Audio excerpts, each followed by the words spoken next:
ایمان اور یقین حاصل ہو تو پھر دعا کریں اللہ اس پر استقامت عطا فرمائے، پھر اس پہ ڈٹ جائے۔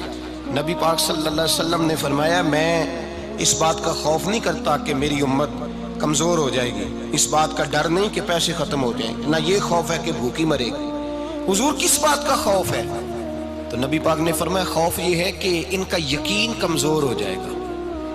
یاد رکھیں اگر اعتبار نہ ہو تو گھر نہیں چلتا، تو اگر اللہ رسول پر یقین کامل نہ ہو تو پھر بندہ مسجد نہیں آ سکتا، پھر اس کا دین نہیں چلتا، پھر اس کے لیے مشکل ہے نماز، پھر اس کے لیے مشکل ہے راہ خدا میں خرچ کرنا۔ میرے نبی پاک نے فرمایا یوں نہ کہا کر کہ یا اللہ چاہے تو دے چاہے تو نہ دے، جب مالک سے مانگ تو کہا کر یا اللہ تجھی سے مانگنا ہے، میں لے کے اٹھوں گا، تو مجھے دے گا۔ فرمایا جتنا تیرا یقین کامل ہوگا اتنا ہی اللہ تجھے جھولی بھر کے عطا فرمائے گا۔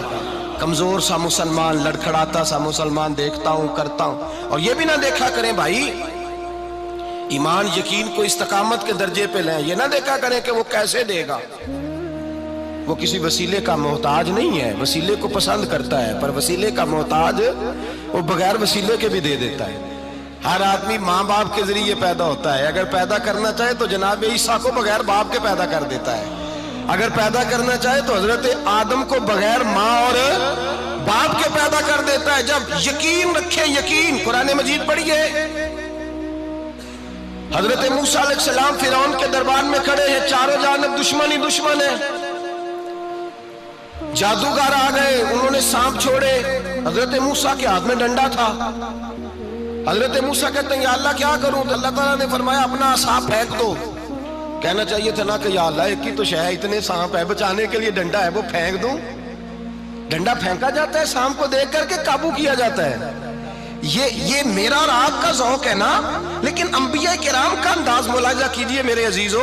اللہ فرماتے ہیں ڈنڈا، اے موسیٰ ڈال دے اپنا عصا۔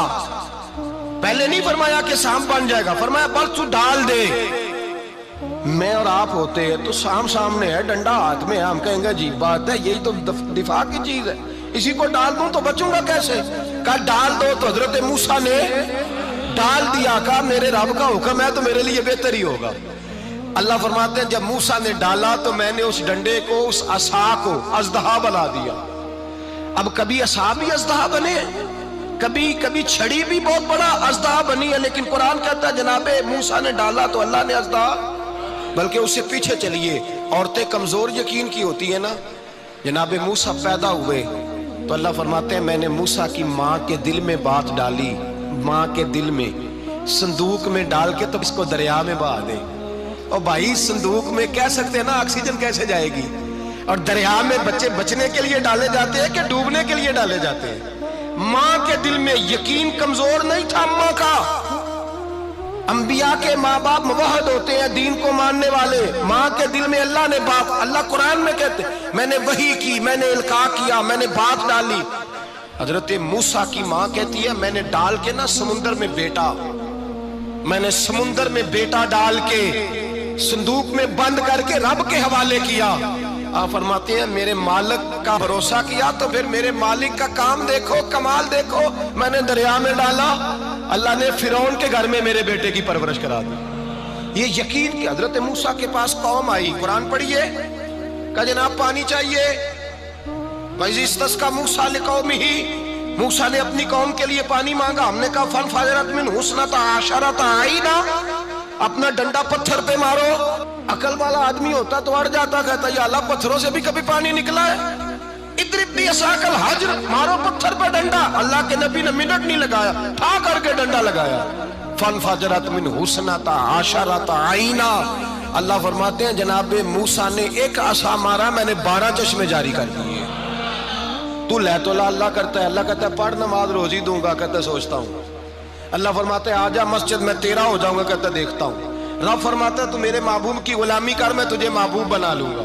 تو کہتا ہے تھوڑا بڑا ہو کے داڑھی رکھنی ہے، ابھی سیانا ہو کے میں ذرا سرٹیفکیٹ لے لوں اسرائیل سے کہ کتنے سالوں کے بعد آئیں گے، پھر شروع کروں گا۔ پروگرام بنا رہا ہے، ابھی تو ارادے میں ہے۔ اللہ کے پیغمبر کا ڈنڈا، اور اس سے زیادہ آگے بات ہو گئی، پیچھے فوج لگی ہوئی ہے فرعون کی، مجمع ہے، ہزاروں لاکھوں کا لشکر لے کے، تلواریں نیزے، فرعون پیچھے، آگے دریا آ گیا۔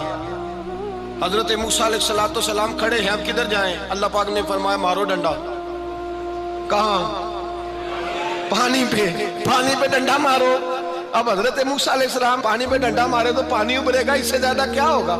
پہلے پتھر پہ ڈنڈا مروایا تو پانی نکلا، اب پانی پہ ڈنڈا مروایا، فَإِذْ فَرَقْنَا بِكُمُ الْبَحْرَ فَأَنْجَيْنَاكُمْ وَأَغْرَقْنَا آلَ فِرْعَوْنَ۔ اللہ فرماتے ہیں موسیٰ نے پانی پہ ڈنڈا مارا تو میں نے پانی میں رستے بنا دیے۔ ایک جگہ ڈنڈا مارا تو پانی نکل آیا، دوسری جگہ عصا مارا تو پانی خشک ہو گیا، 12 چشمے بن گئے، 12 رستے بن گئے دریا میں سے۔ حضرت موسیٰ علیہ السلام گزر گئے اور اللہ فرماتے ہیں فرعون بھی آیا تو اسے میں نے غرق کر دیا، اور وہ کھڑا دیکھتا ہی رہ گیا کہ بنا کیا ہے۔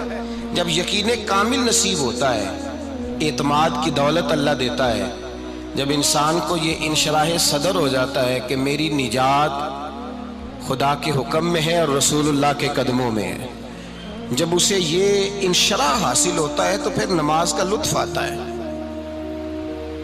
غور کیجئے کیا جملہ کہہ دیا میں نے، پھر اسے نماز کا پھر اسے نماز بوجھ نہیں بلکہ نماز نہ پڑھے تو اس پر بوجھ ہوتا ہے، پھر قرآن مجید اس کی روح کا ساتھی ہو جاتا ہے، پھر عبادات، تقوی، پرہیزگاری، پھر وہ ایک سنت کے چھوٹنے پر پریشان رہتا ہے جب یقین کی دولت نصیب ہوتی ہے۔ قرآن مجید فرقان حمید نے کہا ایمان لاؤ تو پھر ایمان پہ ڈٹ جاؤ، مسلمان بنو تو پھر اسلام پر۔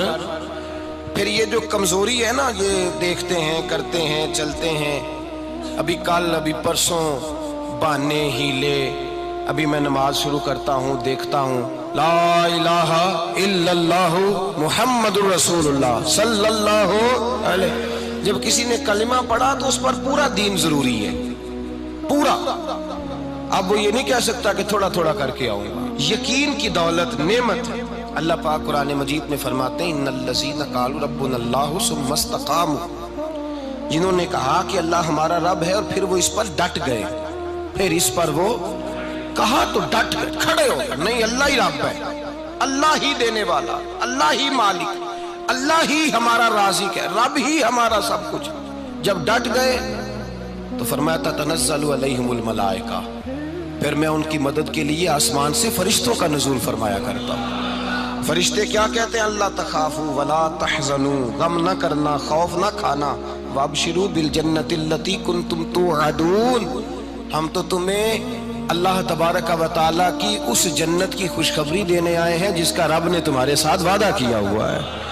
پھر فرشتوں کا نزول ہوتا ہے، لیکن شرط کیا ہے کہ ایمان لائے، اور پھر ایمان پر پھر یہ نہ سوچے کہ وہ کس طرح دے گا، وہ کیسے عطا کرے گا، وہ میری مدد کس طرح کرے گا، نظام کیسے چلے، ڈٹ جائے، کہے میرے اللہ کا حکم ہے تو میں نے حلال ہی کھانا ہے، میرے رب کا حکم ہے تو میں نے تھوڑے پہ ہی گزارا کرنا ہے، میرے مالک کا حکم ہے تو میں نے اپنی جیب دیکھنی یا دوسرے کی نہیں دیکھنی، میرے رب کا حکم ہے تو میں نے اس کی اطاعت میں رہنا۔ جب ڈٹ جائے گا اللہ کے احکامات پر، جب ڈٹ جائے گا تو اللہ فرماتا ہے پھر میں تیری مدد کے لیے فرشتوں کا نزول کروں گا۔ نبی پاک صلی اللہ علیہ وسلم نے فرمایا 2 دولتیں اگر کسی کو اللہ دے دے تو سمجھے اللہ نے اسے دنیا کی سب سے زیادہ دولت عطا فرما دی۔ یا رسول اللہ وہ کون کون سی چیزیں ہیں؟ فرمایا ایک جس شخص کو اللہ نے معاف کرنے کی دولت عطا کر دی، جو معاف کرنے لگ گیا، جس کی طبیعت میں درگزر آ گیا، جو معاف کرنے لگا، غلطیاں معاف کرنے لگا، جس کو ایک دولت یہ مل گئی، اور دوسرا میرے مصطفیٰ نے فرمایا جسے اللہ نے یقین کی دولت عطا فرما دی۔ جس کو یہ 2 دولتیں مل جائیں، ایک درگزر کرنا، دوسرا رب رسول پہ یقین کامل رکھنا، اسے کائنات کی ہر شے مل گئی۔ میرے نبی پاک نے فرمایا جب بھی دعا مانگو خدا سے یہ 2 نعمتیں مانگا کرو، عرض کیا کرو اے اللہ درگزر کی دولت عطا فرما، اے اللہ تو ہمیں یقین کی دولت عطا فرما، ایمان کی قوت اور پختگی نصیب فرما۔ میرے بھائی حضور نے فرمایا مانگ کے لو۔ کمزور ایمان والا شخص کسی کام کا نہیں ہوتا۔ جس آدمی کے ذہن میں شک کا بیج ایک دفعہ جنم لیتا ہے وہ آدمی تو غلام سے بدتر ہے، بے کیف سجدہ، روٹھی روٹھی سی عبادت، اس کی زندگی کیفیات سے خالی ہے۔ جس شخص کو پتہ چل جائے نا لوگ میرے مخالف ہیں، اس کا تو سجن رہتا ہی کوئی نہیں۔ اصل بات یہ ہوتی ہے کہ یہاں سوچ بیٹھا ہے کہ دنیا میرے خلاف ہے، یہاں مخالفت یہاں بیٹھ گئی ہے، دو بندے باتیں کر رہے ہیں تو پریشان ہے، میرے خلاف ہی لگے ہوئے ہیں، میری ہی بات ہو رہی ہے، کیونکہ اصل تکلیف کہاں ہے؟